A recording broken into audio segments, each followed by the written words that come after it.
When we hear the word awareness, images of meditation and promises of finding Zen often spring to our minds, but in reality, awareness is about accepting the full range of our emotions, beliefs, and attitudes, not just positive, but negative ones too.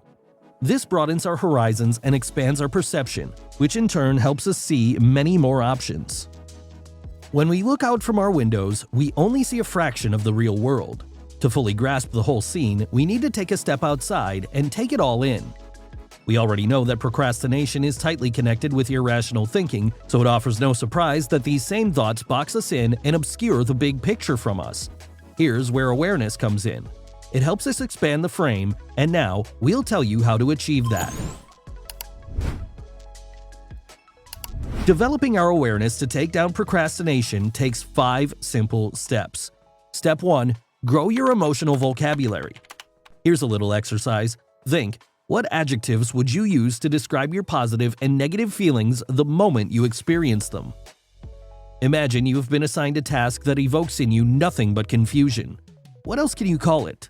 Are you uncertain? Maybe even perplexed? Does it make you feel lost, tense, or hesitant? Now let's tackle this from the opposite side.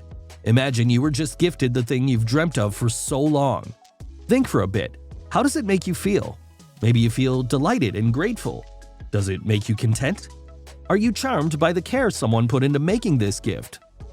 After a bit of training, you can move on to the next level. Use a metaphor to describe your emotional state. For example, I feel crushed by the weight of uncertainty, or I'm so happy I feel light as a feather. Expanding your emotional vocabulary will help you understand and precisely identify your emotional states. Step 2 follows the previous one. Forgive yourself for procrastinating and let yourself feel the emotions that arise in the moment. Let's face it, even if you set your mind to never postpone anything again, one day you'll feel too tired or life will get in the way and you'll beat yourself up for not sticking to your promise. This pattern breeds self-deprecating thoughts and decreases your productivity, but learning to forgive yourself for missteps will teach you to let go of the past and concentrate on your successes. Remember, you're just a human being like any of us, and you have a right to make mistakes. Step 3.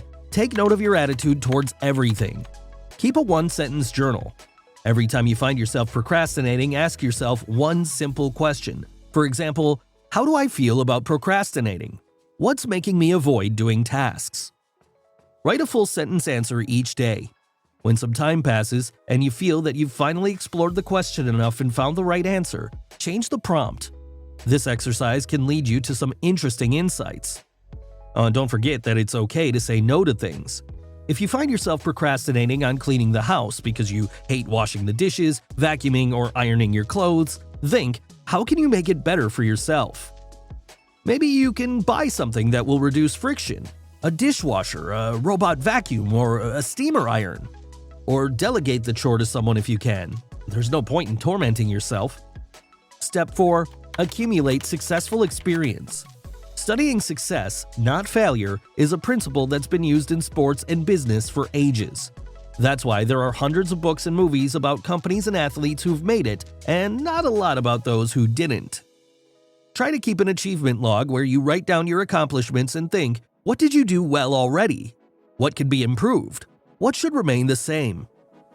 Step 5. Keep a self-reflection diary. Break it up into 4 columns.